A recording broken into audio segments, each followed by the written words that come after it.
Les saludamos desde Admiravisión para poder comentar con ustedes la catarata y su tratamiento.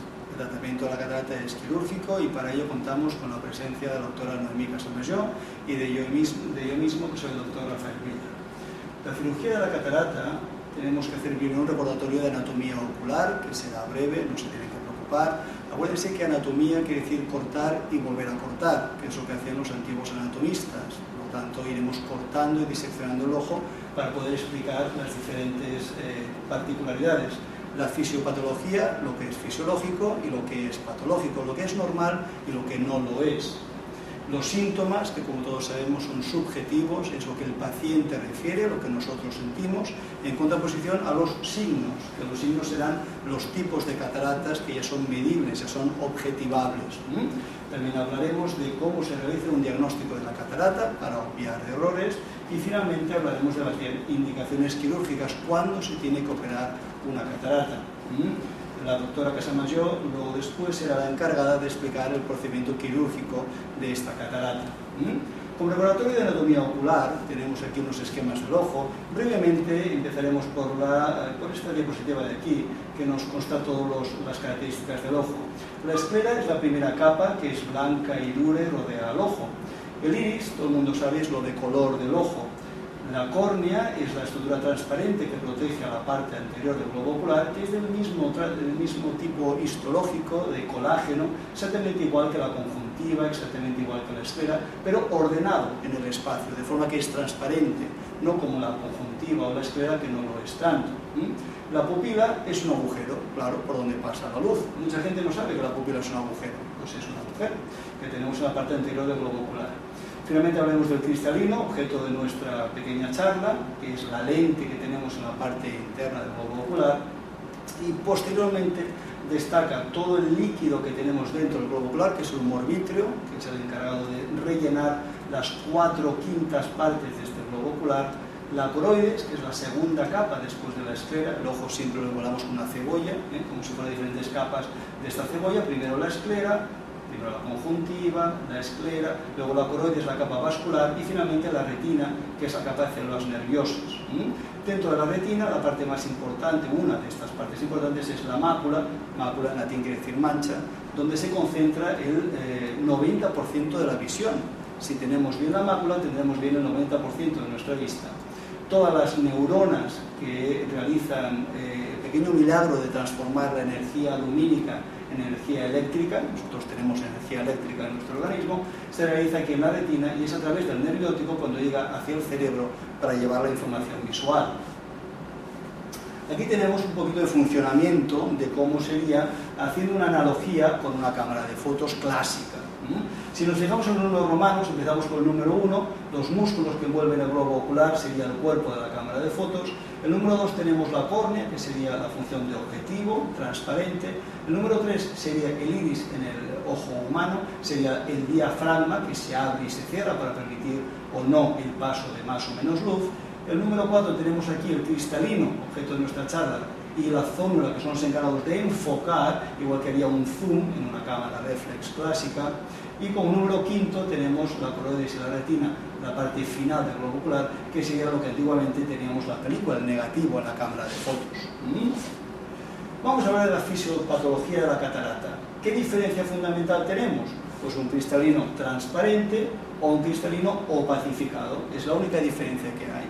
Cuando el cristalino está transparente, la luz atraviesa perfectamente bien. Tenemos aquí un haz de luz completamente diáfano. Diáfano del griego, pues a través de.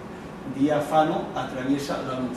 En cambio aquí tenemos un cristalino opacificado ya, un cristalino que no permite ese paso de luz, con lo cual la visión ya no puede ser nítida, sino que será obligatoriamente borrosa, turbia, nublada, diferentes adjetivos que los pacientes o que ustedes mismos pueden ir notando. En cuanto a la fisiopatología de la catarata, también hay que hablar de los colores del cristalino.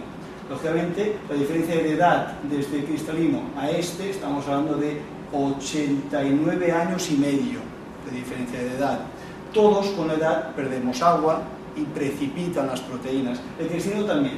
La diferencia entre un recién nacido de 6 meses y una persona de 90 años es el agua.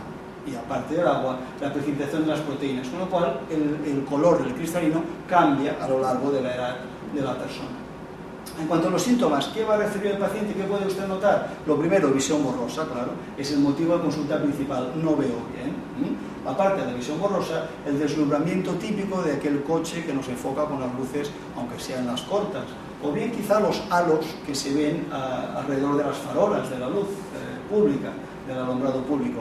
Esta luz también se puede distorsionar, se puede ver como doble o visión rara, y finalmente la disminución de agudeza visual. También aquí incluimos el cambio incluso de coloración. Muchas personas nos dicen que el color de la pintura de la habitación les ha cambiado, y no ha cambiado el color de la pintura, ha cambiado la madurez del cristalino, de un cristalino transparente a un cristalino opacificado. En cuanto a tipos de cataratas, tenemos varias, claro, las congénitas y las adquiridas. Las congénitas no puede ser el motivo de nuestra consulta, puesto que ya van al médico en los primeros meses de vida. Hablamos de unas cataratas hereditarias aisladas, o bien dentro de unas anomalías cromosómicas grandes.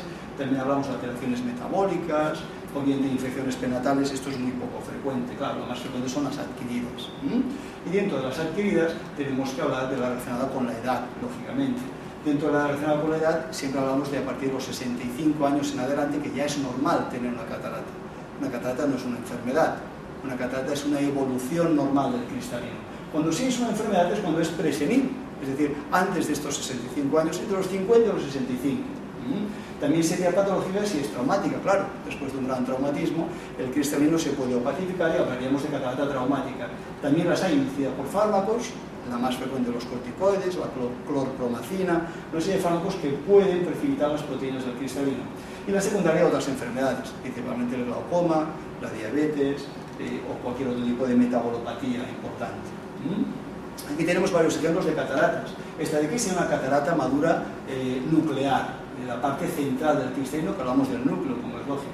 Aquí tenemos una catarata bastante madura total, tanto subcapsular como nuclear. Aquí hablaríamos de una catarata subcapsular anterior, también llamada en escudo, que es muy pequeñita la parte central, pero ya empieza aquí una gran opacificación en forma de estrella periférica. Y aquí hablaríamos de una catarata ya madura. Fijaros en el color, que es mucho más amarillo que esta de aquí, es una catarata muy evolucionada, también llamada brunescente, de bruno, de moreno.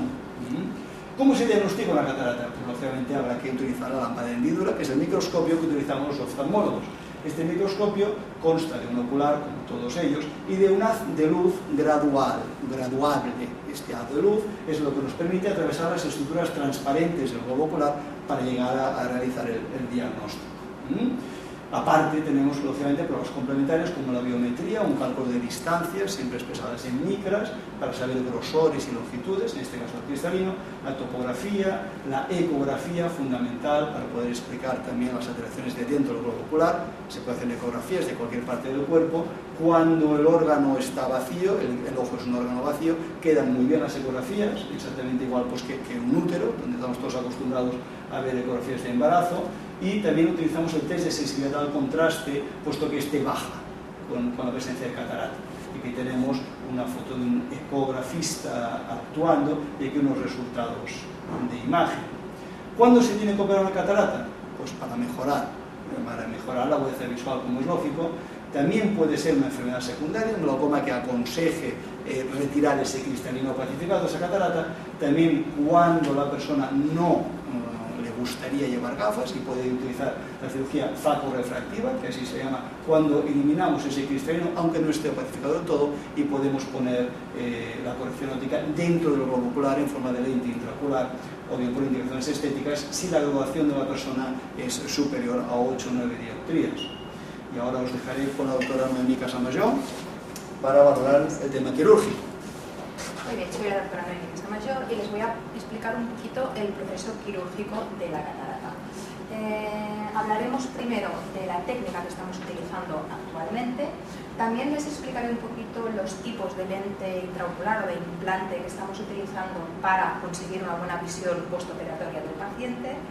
Hablaremos del proceso postoperatorio, que evidentemente es algo que preocupa mucho a los pacientes, sobre todo si llevan una vida activa, y las complicaciones que puede conllevar este tipo de cirugía. En cuanto a la técnica, la verdad es que en los últimos años ha mejorado muchísimo todo el proceso y toda la técnica que utilizamos. La cirugía se realiza completa en unos 10-15 minutos sin ningún problema. Muy importante, es una cirugía ambulatoria actualmente, es decir, no requiere ingreso, el paciente viene, se opera y se va a su casa tranquilamente. Ha mejorado también mucho el tema de la anestesia, porque antes había que pinchar el ojo, sedar al paciente, etcétera, etcétera.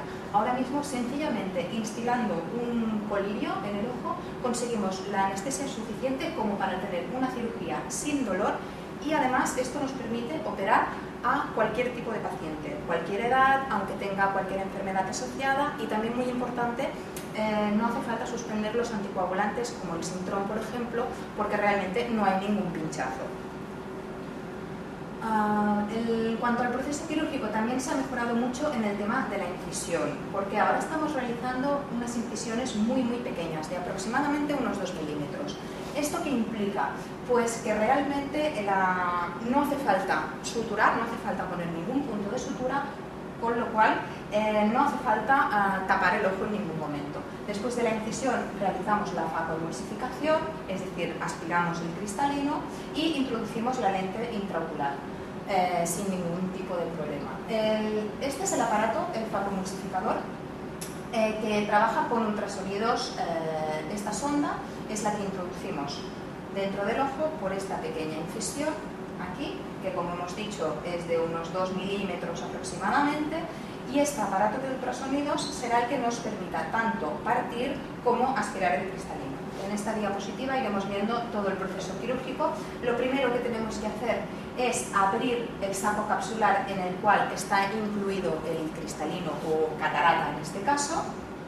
Una vez abierto, podemos ya introducir la sonda de ultrasonidos, que primero nos irá fragmentando el cristalino y después al mismo tiempo irá aspirando los restos que van quedando.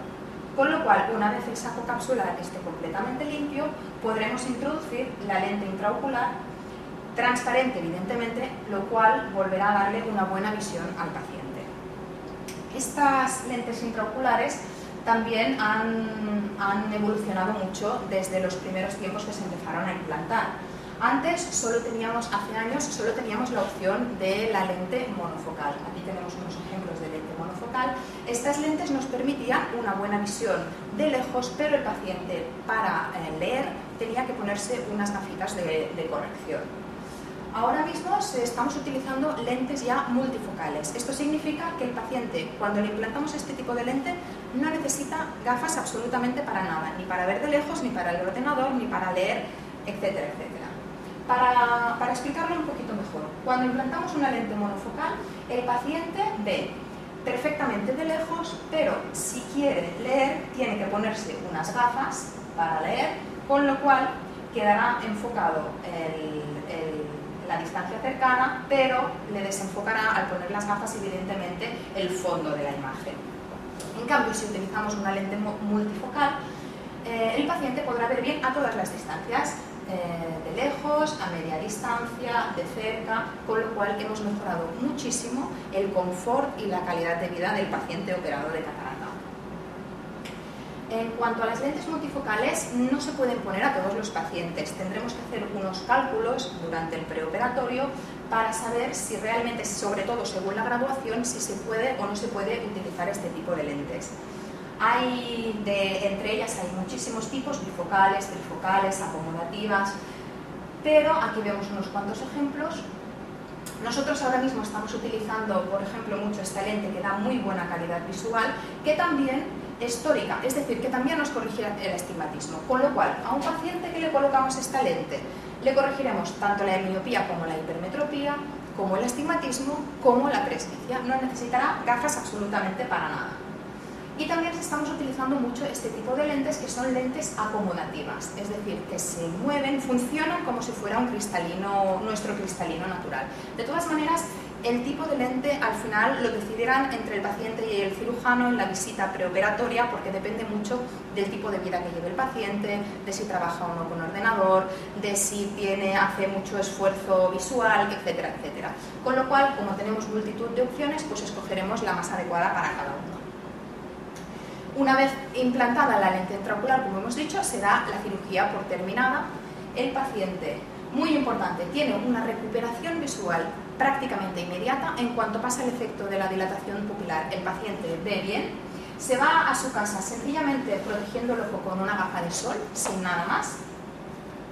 Y eso sí, las semanas posteriores tendrá que hacer un tratamiento con unas gotas que nosotros le indicaremos. Aparte de eso, nada más. Un reposo relativo. ¿Esto qué quiere decir? Pues que el mismo día de la cirugía el paciente podrá salir a pasear, podrá ver la tele, podrá trabajar con el ordenador, hasta hacer ejercicio suave. ¿Qué recomendamos no hacer las 2-3 primeras semanas? Sobre todo esfuerzos físicos, levantar pesos y grandes esfuerzos. Aparte de eso, vida totalmente normal. Iremos realizando unas revisiones, más o menos esta es la pauta que nosotros utilizamos, pero también depende mucho del tipo de paciente, de si vive fuera, etcétera, etcétera. Pero sí que es cierto que vamos haciendo evidentemente unos controles postoperatorios. Y en cuanto a las complicaciones, pues la verdad es que con todas las nuevas técnicas que estamos utilizando se han reducido muchísimo. Sí que puede haber una cierta sensación de sequedad, un poquito de irritación conjuntival, un poquito de inflamación de la córnea las primeras horas después de la cirugía, que la mayoría de veces se resuelven espontáneamente sin necesitar tratamiento alguno. Y en cuanto a las complicaciones graves, la verdad es que ahora se han disminuido muchísimo. Evidentemente, cuando se entra en un quirófano siempre pueden haber complicaciones y el paciente con el cirujano decidirá si el riesgo compensa el beneficio, si es conveniente o no realizar la cirugía. Pero ya digo que actualmente se han reducido muchísimo estas complicaciones. A mí sí que me gusta explicar un poquito el tema de la opacificación capsular, pues que es algo bastante frecuente y que puede asustar a los pacientes. Es, sobre todo en gente joven, unos meses o unos años después de la cirugía, puede ser que empiecen a notar que vuelven a ver borroso, que les disminuye la calidad de la visión. Esto se produce porque el saco capsular que nosotros hemos limpiado, donde hemos apoyado o introducido la lente intraocular, a veces se puede fibrosar un poco, se puede arrugar un poquito. Esto tiene una solución tan sencilla como aplicar unos toques de láser en la consulta mismo, sin quirófano y sin nada, y el paciente al momento volverá a ver igual que cuando fue operado. En resumen, la cirugía evidentemente es la única solución definitiva que tenemos actualmente para la catarata. Actualmente es una cirugía totalmente ambulatoria, sin requerir ningún ingreso, utilizando una anestesia tópica con gotas, una cirugía muy rápida, en 10-15 minutos está hecha. No necesitamos ningún punto de sutura, con lo cual ni tan siquiera hace falta tapar el ojo, el paciente se va a su casa simplemente protegiéndolo con una gotita de sol. En definitiva, la recuperación visual es inmediata.